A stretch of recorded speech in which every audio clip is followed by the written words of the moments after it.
Special রেসিপির মজাটাই হয় স্পেশাল। শীতের সকালে গরম গরম আলুর ভর্তা আর গরম ভাতের সাথে এই ভর্তা রেসিপি জমে যায়। আজকে বন্ধুদের সাথে একটি স্পেশাল রেসিপি শেয়ার করব। আশা করি বন্ধুদের অনেক অনেক ভালো লাগবে।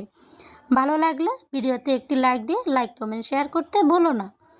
নতুন আলুর ভর্তা আমরা অনেক রকমেরই খেয়েছি। আজকে এই রেসিপিটি আমি যেভাবে করে দেখাবো, আশা করি অন্যরকম এক ভর্তা রেসিপি। এই ভর্তা রেসিপি দিয়ে ভাত খেলে মুখই ফেরায় না, এতটা মজার, এতটা সুস্বাদু হয়। সকালবেলা ঝামেলাবিহীনভাবে ভর্তা রেসিপি বানিয়ে নিলে খেতেও যেমন ভালো লাগবে আর সবার প্রিয়ও হবে। নতুন আলু বেরিয়েছে, তাই মনে মনে ভাবলাম আজকের এই ভর্তা রেসিপি গরম ভাতের সাথেই হবে। সেদ্ধ আলু দিয়ে ভর্তাটা অন্যরকমই হয়। নতুন আলু আমি ভাতে সেদ্ধ দিয়ে নিয়েছি, এটা আজকে আলাদা করে সেদ্ধ করে নিই। ডিমটা আমি আলাদাভাবে সেদ্ধ করে নিয়েছি। ডিমের সাথে আর আলুর সাথে কম্বিনেশনটা ভালো থাকে, সেজন্য দুটো ডিম আমি এর সাথে অ্যাড করে দিয়েছি। পুষ্টিকর এই ভর্তা রেসিপি যে কোনো সময় বানালে দেখবে এটা অন্যরকমের খাবারে ফিল আসবে।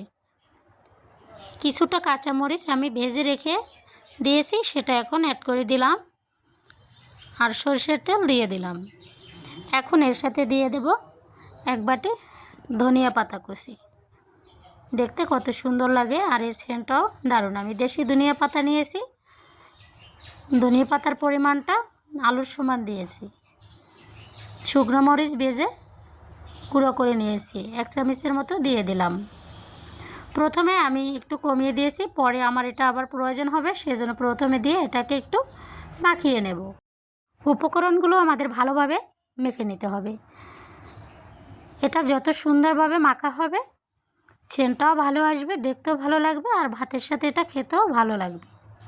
সেজন্য আলুটা ভালো করে আমাদের কষলিয়ে মেখে নিতে হবে। এটা কষলাতে কষলাতে দেখবি একসময় একটা দারুণ সুন্দর সেন্ট আসে। এই যে আমি এটা ভালো করে মেখে নিয়েছি। ধনিয়া পাতাটা দেওয়ার কারণে ভর্তাটা আমাদের আজকে আরও সুস্বাদু হবে। আর আলু সমপরিমাণ ধনিয়া পাতা নিয়েছি। এই ভর্তাটা একটু অন্য রকমেরই হয়। আমরা ভর্তায় লবণ ব্যবহার করিনি, তাই এই জন্য এখন লবণটা দিয়ে দিলাম। লবণটা দিয়েও আর একটু মেখে নিতে হবে। এটা যতটাই মাখা হবে ততটাই সফট হবে আর খেতেও ভালো লাগবে। আমার সম্পূর্ণ ভর্তা রেসিপি তৈরি হয়ে গেছে। পরিবেশন করে সুন্দরভাবে উপর থেকে একটু শুকনো মরিচ আর ধনিয়া পাতা ছিটিয়ে দিলাম। দেখতেও ভালো লাগবে আর যে দেখবে সে প্লেট ভর্তি ভাত অনায়াসে খেয়ে উঠবে। আজকের এই ভর্তাটা একটু অন্যরকমই হয়। আর এর সাথে স্পেশাল মাছ ভাজি নিয়েছি আমি। আজকে সকালের এই রেসিপিটা দারুণ ছিল। সকাল সকাল গরম ভাতের সাথে অবশ্যই এটা ট্রাই করবে।